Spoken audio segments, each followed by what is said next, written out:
welcome and thank you our beloved guests, Prof. Anwar and Dr. Abrar and Prof. Antonio Mark. About AI in the future, we're going to our session today and always talking about AI, how going to do in the future.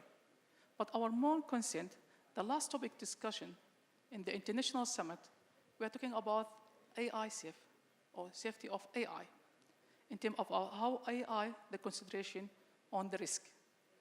Prof. Antonio, what's your mind about it?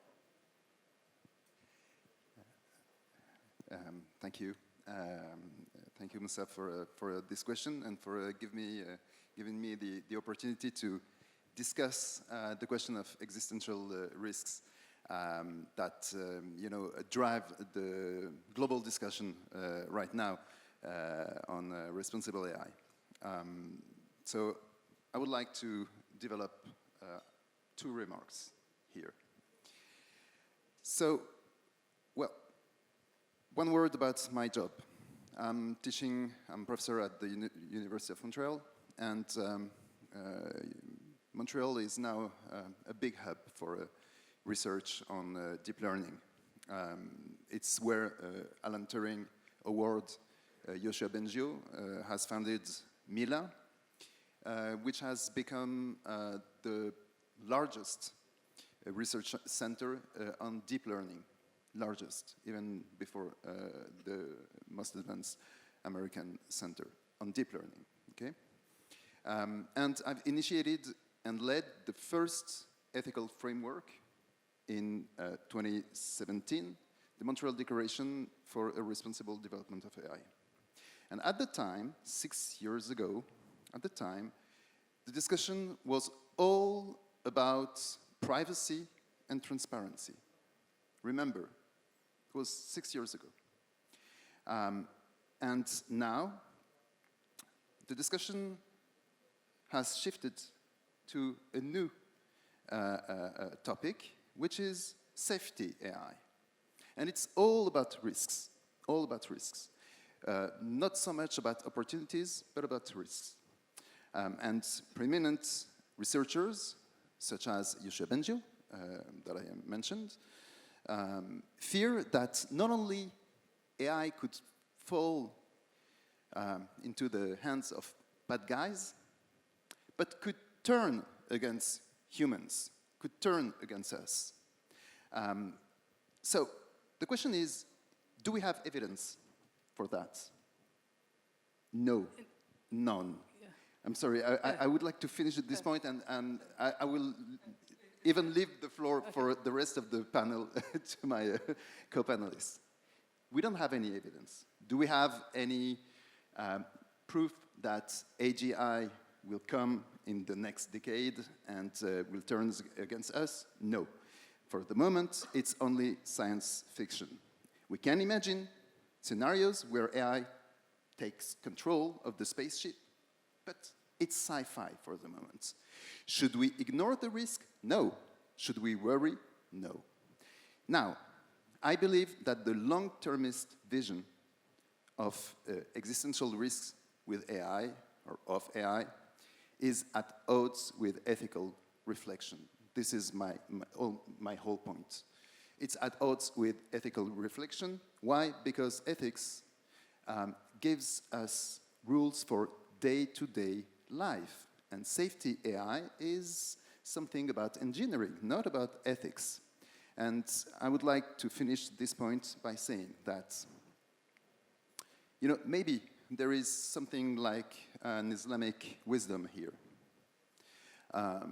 If you want to gain the future life, you have first to behave well day after day, and I should add, pray on time. There is no other way to behave ethically than to apply day-to-day rule to behave well. Thank you, Prof. Antonio. Dr. Prof. Antonio, he's talking about we shouldn't worry about the risk, or we worried about the risk. So right now, what we should do? Worried or no? I think it's working now. So, assalamu alaikum. First, I would thank everybody. Honestly, it's really good gathering today.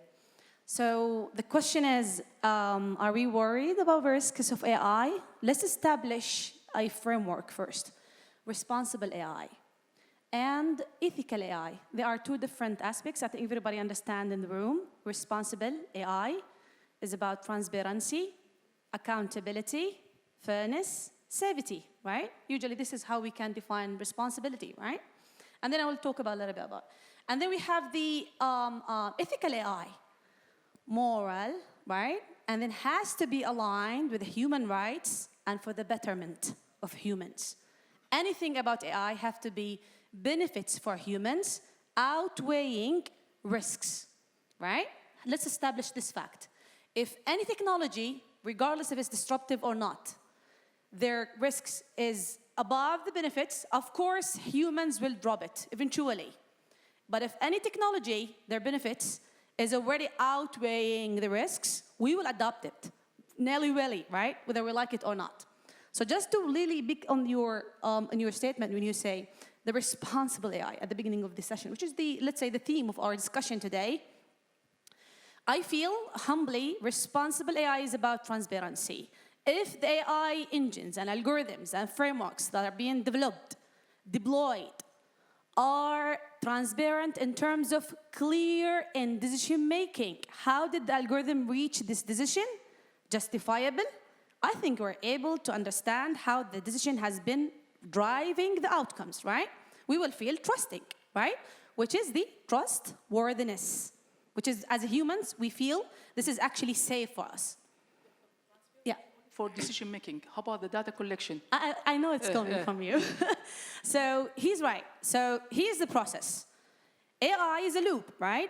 It's a compute huge hungry models that they want data, right? And data, to be really fueling their engines, they have to be collected, right? How we are actually collecting the data, the procedures and the protocols, really to collect this has to be actually regulated, which I will comment in terms of how we can actually make sure the risks are not there.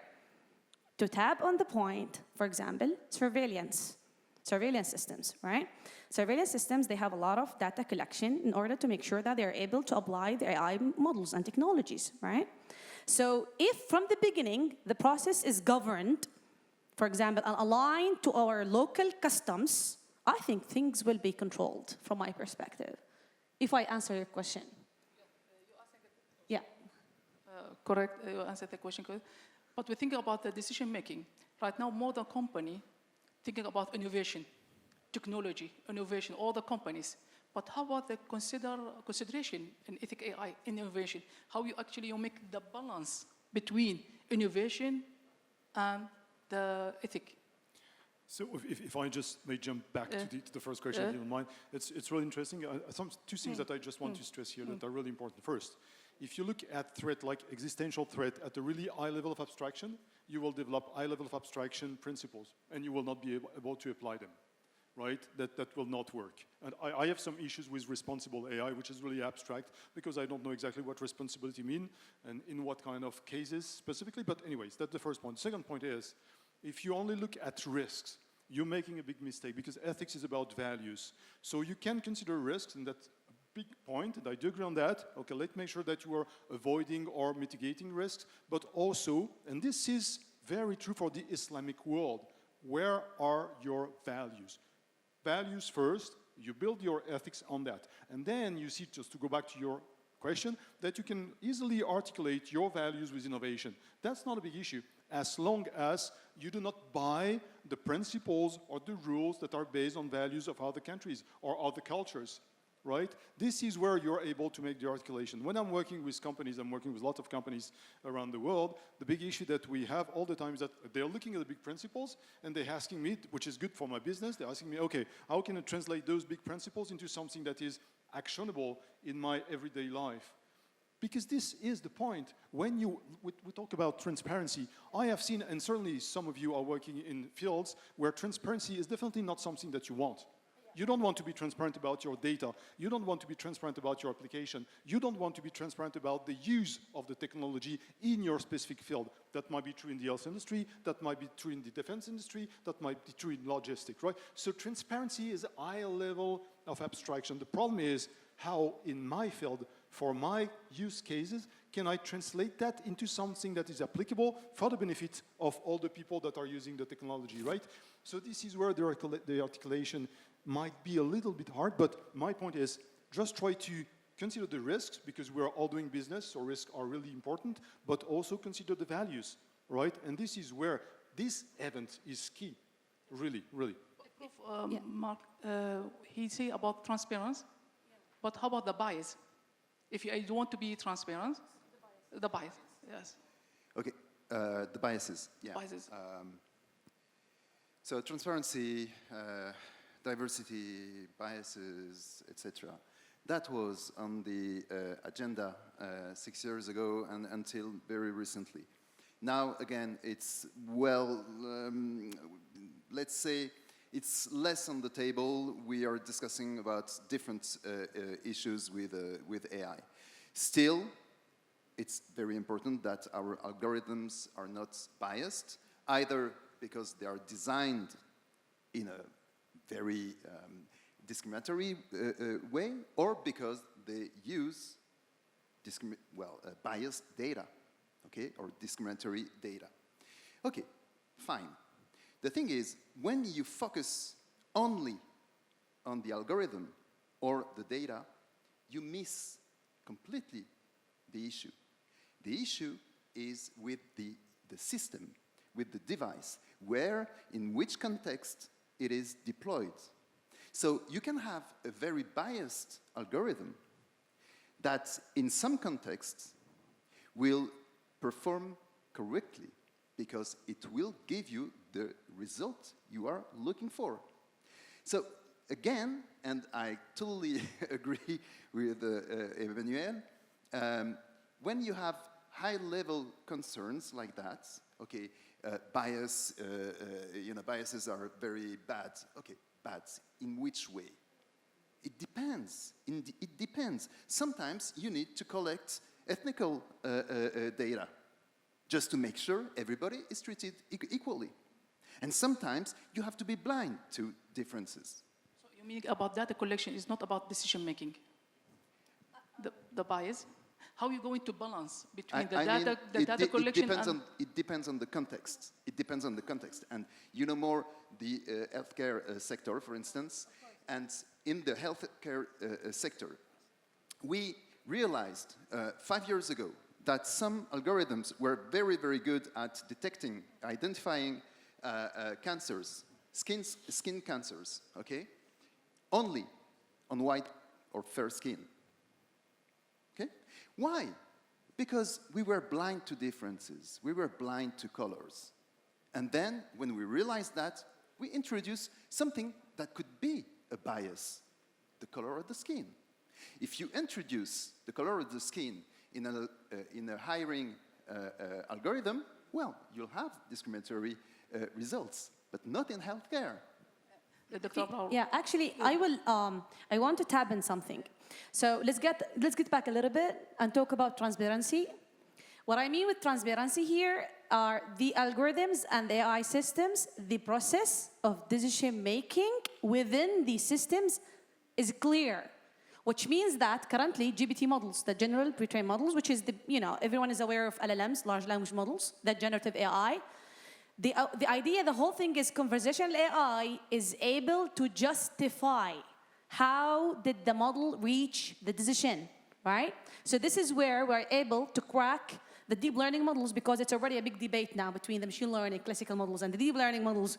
And we understand that usually the black boxing versus white boxing, justifiable AI, we want to make sure that these models are robust enough and trustworthy, and to make sure that how they're actually transparent enough, the models has to be able or capable to justify how the decision was made. The second aspect is of transparency, autonomy, which means that the models should not and should ever not justify manipulation of a human mind when they do decision making, which means that has to be, we call the machines, right? The human behind the machine has to be always free from manipulation from AI. This is where dangerous AI start to be dangerous, right? Which means, for example, let's say someone who's trying to take a decision. I understand that some fields are different than fields. I'm just talking about specifically AI for good, right? Regardless of the implementation and application of the AI. Someone is already taking some decision, critical decision about some human life, human being, right? Now, the AI has to be in a position where it can actually support the process of decision making rather than manipulate. You got me where is manipulation? If the AI models has been developed and deployed in a way to be transparent, it will be free from manipulation and it will be actually allowing autonomy for human beings. Prof, yeah, I just wanted, because it's really interesting, there is something that is really key, and this is something that I've seen. I've been working with India, with Morocco, with Brazil, with lots of countries all around the world. Something that is really key here, and I'm really happy to touch upon transparency, is that if you look for a definition of transparency, you don't have one, you don't have two, you have tens. So the point is, each time you're trying to do ethics, you have to have your glossary. You have to know exactly what is the definition that you will take for transparency in your field, for your use cases, for your people, right? And that's really key. Most of the time, what we are all doing, which is normal, no problem with that, we are just looking at the big principles while we have to focus on our use cases. And this is something that we're doing with companies. The first thing that we're doing, and I'm conducting a mission right now with a company that is operating worldwide, we start in saying, okay, what do we mean by AI? It's basic. What do you mean by AI? When you talk with business people, and you talk with IT people, and you talk with compliance people, and you talk with HR people, they all use artificial intelligence. So the word, the name is the same, but the meaning might be very different from one people to another, in one company, in one country. Just think about what might happen in different companies, in different countries. When you're talking about ethics, Marc-Antoine and I, we perfectly know that ethics is a really complex word. We are all talking about ethics. Something, if I may humbly to provide you with, is stop using ethics as a synonym for good. Ethical AI doesn't make sense. Killing might be ethics. Ethics is the full spectrum from what is acceptable to what is not acceptable. And please read philosophers, Aristotle, you got the great philosophers in the Middle East, read philosophers, and you will see that ethics is not a synonym for good. So words are really key. They're really important. The first thing that you have to know is what you mean by AI, what you mean by transparency, what you mean by trustworthiness, what do you mean by diversity, equality. We're talking biases, right? Biases is really complex. 184 cognitive biases. It's only cognitive biases. You have mathematical biases, you have scientific biases, you have algorithmic biases. So what kind of biases are we talking about when we're talking about mitigating biases? In which field? So go back to the root of the problem, right? Just go back to the use cases, back to the definition, what are the words that you're using, and then, and only then, you will be able to address your issues. So thank you. This here giving me some challenge, big challenge. What the opportunity to implement ethic AI in diversity sector, Prof. Mark, especially in finance, like the sector of finance. What the key challenge it will having for now? In finance, for instance? Yes. Okay, thank you for this question. I've worked on financial markets and we built a whole ethical framework for the Authority of Financial Markets in Canada based on the Montreal Declaration. So I'm fully aware that there is a whole range of issues in financial markets and the use of AI has to follow some guiding rules, okay? And those guiding rules should be based on several values, maybe abstract values at first, but you have to translate them into norms, and those norms, you have to translate them into standards. When I say standards, it's not standards across the board, but for different subsector in financial markets. So for instance, the issues a bank or the banking sector has with the development of AI might be very different from the insurance business. So I'll take the example of the insurance business. In the insurance business, you have to be guided by two values especially. So the key challenges for insurance business when insurers want to use responsible AI, we can disagree on the meaning of responsible AI, but let's say we agree on the abstract term. The two values are autonomy, and autonomy and solidarity. Why solidarity? Because insurance is all about pooling the risks. So it's, and the concept of solidarity, at least in the Western countries, comes from the insurance business back in the 17th century in London. So you see how when you reflect on the values and anchor them in a context of use of AI, then you can find answers, relevant answers. Yes. You focus about the sector of finance. What do you think about which sector we should start first in consider of ethic AI? Okay, so because I have 1.5 minutes almost, I don't have much time. I would go top-down view, and I would, first, this theme of this gathering is about Middle East, right? Everybody here is from Middle East country, and the framework is about culture and Islamic context.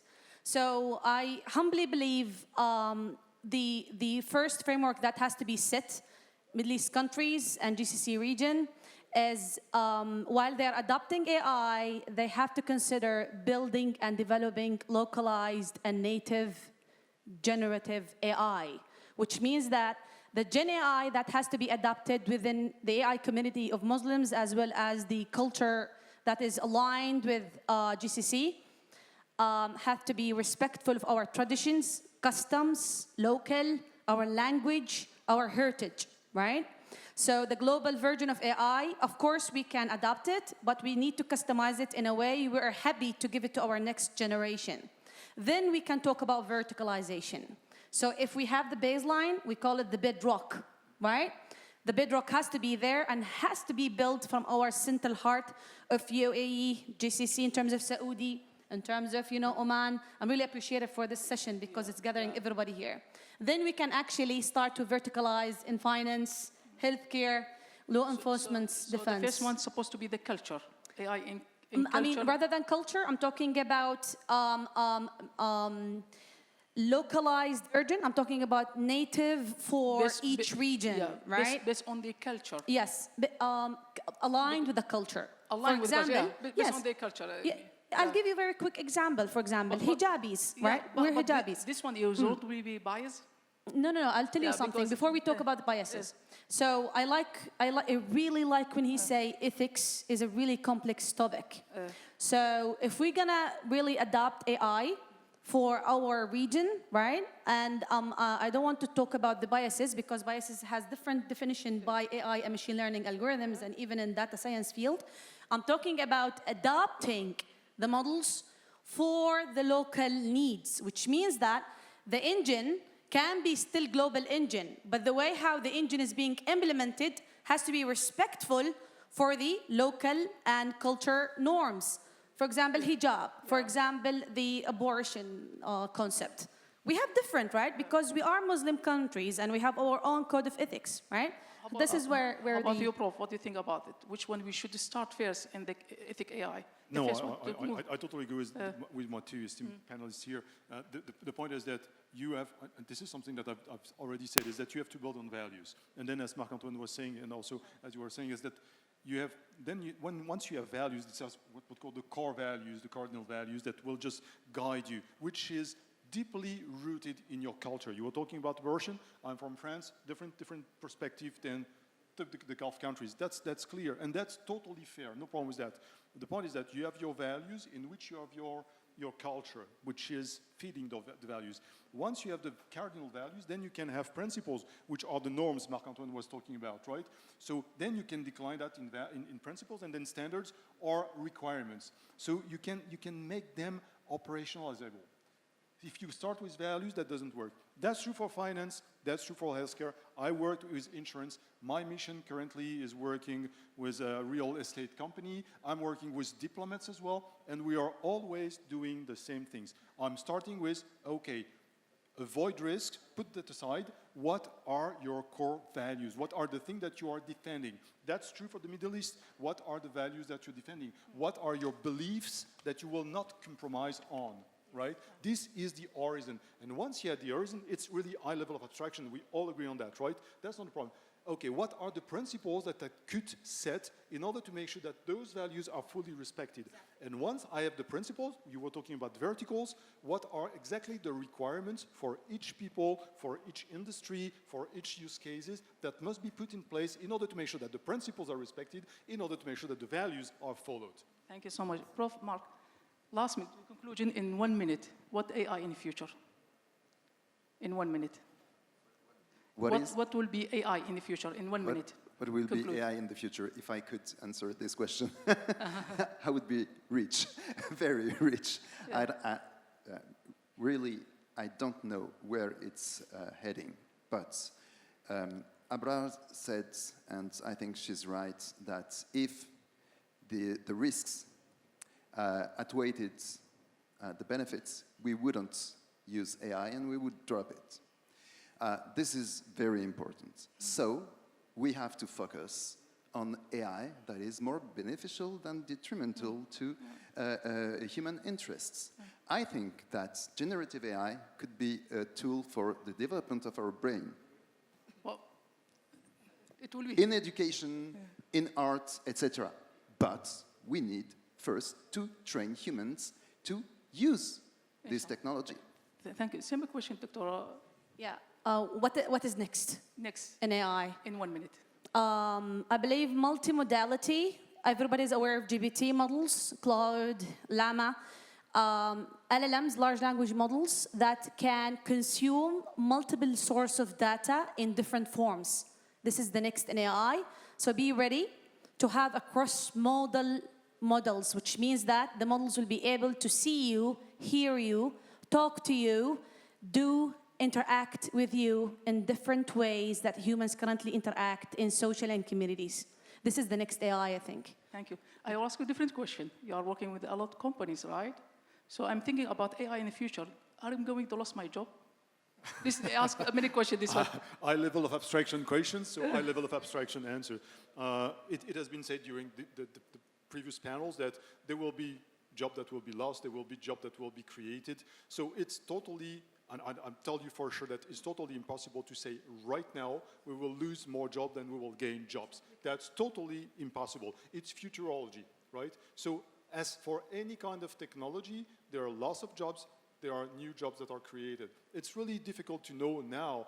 The only point is that lots of people that actually are old, like I am, right, that have their jobs, if they are replaced, like I said, you're a translator, and you are 50 or you're 60, if you lose your job, the difficulty will be to switch from your current job to something new. Yeah. For the youngest generation, it will be easy because you know now that being a translator will not be something for the future, right? Yeah. So you already have this mindset saying, okay, what will be the next step? But for the elders, that might be a bit difficult, right? But regarding jobs, I don't know how we can say. I've heard lots of people saying, okay, we are losing a lot of jobs, a lot of people will be unemployed.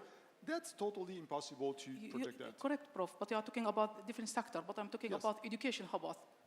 I'm going to lose my job of education, for example. Yes, maybe you Yes. will lose. Oh, no, not Maybe you will lose your job. I don't know. Maybe I will lose my job as a education professor. sector.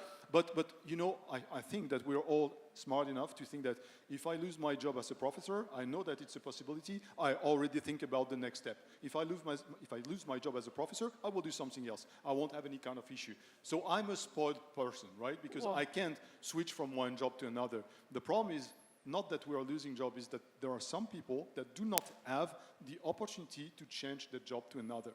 So if they are translators and they only know how to do translation, like the people that were translating the discussion, right? If they're old and they do not have the opportunity or the skills to move to another job, they will lose their job.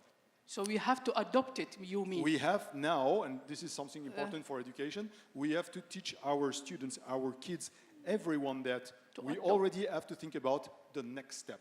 What if tomorrow an AI system replaces me in my job? What should I do and how do I have to prepare for that? To acting, yes. I have something to add to this. Okay, so there is this rule attributed to Schumpeter, creative destruction. Okay, I won't go into detail about this law, but of course we see loss of jobs, compensated by a creation of jobs in other sectors. There is one risk we should be concerned with still, and some American studies shows that when some jobs have been destructed, the replacement job pays less. So there is a creation of jobs, but the displacement, I like the idea not of replacement, but displacement. I don't know where I've seen this. Yes, it was on a slide this morning, excellent word. So there is a job displacement, but the problem is, in the course of this displacement, we might earn less money. And that makes a difference for certain countries where the middle class is just dropping down in the scale of salaries, for instance, and of welfare and well-being.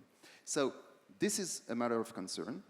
And the thing is, why are we losing money in this displacement? There is a simple explanation. We are more and more assistants to AI, more than AI is an assistant to us. We are detecting it in AI, I mean. Thank you. I guess we ended what the assistants, I think, just let's not forget, we as humans, how the human evolution is, humans become more and more specialized in knowledge and experience. Wow. This is part of our knowledge, this is part of our evolution. Everybody should not be afraid of, should not resist change. This is how been already the revolutions, right? This is how humans get evolved very fast. We become really specialized more and more. AI gonna take your job, might become the teacher, not you gonna teach, but you're gonna become more expert in something that's about teaching that AI cannot do. AI will take soon this, but you're gonna be more specialized and more.